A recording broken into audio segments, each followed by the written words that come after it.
This is my all meat, no potatoes review of the Sanrenmu 7010, under 2-minute review of this knife. This is a knife that is made by a Chinese company, Sanrenmu. It is a budget knife. You're looking at around the $21, $22 range right now if you were to pick up this knife at the time of filming. It is the one that I have, the model I have here, is an older model. It's made out of 12C27 steel, which is supposed to be similar to a 420HC. Fairly soft steel. In fact, very soft steel. One of the softest steel knives I've owned. Just cutting through some cardboard has really marred the blade and the surface of this blade.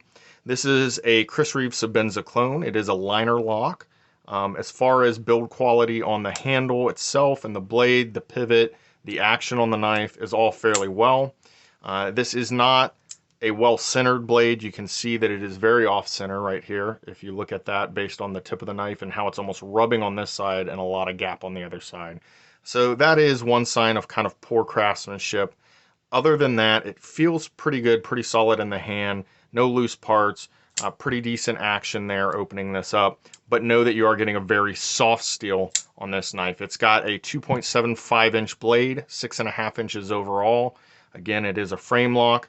Fairly cheap steel.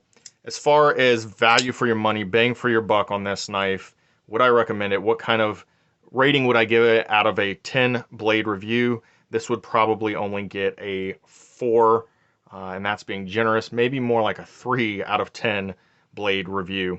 It's just too soft, the metal's just way too soft to be useful as far as an everyday use knife.